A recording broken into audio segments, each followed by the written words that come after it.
ISKCON ও সাম্প্রতিক ইস্যুতে বৃহস্পতিবারের মধ্যে সরকারকে পদক্ষেপ জানাতে বলেছেন উচ্চ আদালত।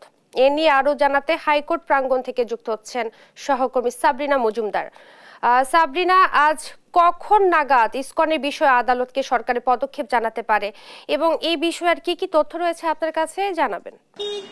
ইশরাত, আপনি যেমনটি জানেন যে গত 30 অক্টোবর ইসকনের যে সংগঠক চিন্ময় দাস সহ 19 জনের বিরুদ্ধে জাতীয় পতাকা অবমাননার মামলা, রাষ্ট্রদ্রোহ মামলা হয় এবং এরপরে কিন্তু জামিন নামঞ্জুর তার না হওয়াতে তার যে ভক্ত বা বিভিন্ন জায়গা থেকে কিন্তু তার যে ভক্তরা যারা আছেন তারা কিন্তু বিক্ষোভ করছেন, সমাবেশ করছেন, মিছিল করছেন এবং এরই মধ্যে কিন্তু একটি অরাজকতার পরিবেশ সৃষ্টি হয়েছে রংপুর, চট্টগ্রাম এবং এমনকি ঢাকার মধ্যেও কিন্তু বিভিন্ন জায়গায় বিক্ষোভ সমাবেশ হচ্ছে। তো আইনজীবীদের এর মধ্যে একটি অনাকাঙ্ক্ষিত ঘটনা ঘটে যে আইনজীবী সাইফুল ইসলাম তিনি মারা যান। এরপরে কিন্তু কালকে একজন আইনজীবী তিনি মনির, তিনি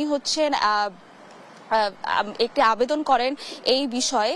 তো এরপর যেটি হয় যে আদালতে অ্যাটর্নি জেনারেল শুনানি করেন। অ্যাটর্নি জেনারেল বলে যে এটি সরকারের 1 নম্বর এজেন্ডা হিসেবে তিনি বলেন এবং এছাড়া যখন আমরা বিভিন্ন ধরনের সংগঠনে যাই, বৈষম্য বিরোধী ছাত্র আন্দোলনও কিন্তু এই সাইফুল ইসলামের হত্যা বিচার চেয়ে সমাবেশ করেছে এবং তারা যেটি জানিয়েছেন যে এটি একটি জঙ্গি সংগঠন। তো এর মধ্যেই হাইকোর্ট কালকে বলেছেন যে অ্যাটর্নি জেনারেলকে যখন আইনজীবী আবেদন করেন তারপরে অ্যাটর্নি জেনারেলকে ডেকে পাঠান যে এটি নিয়ে সরকারের পদক্ষেপ কি।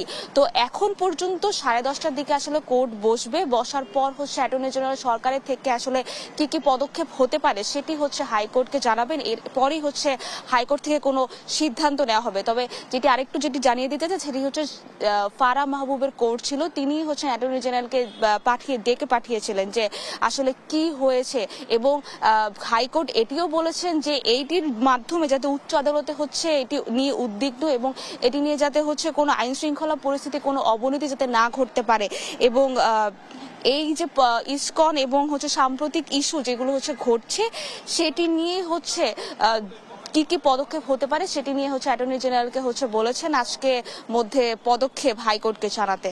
তো এই ছিল সর্বশেষ খবর হাইকোর্ট থেকে।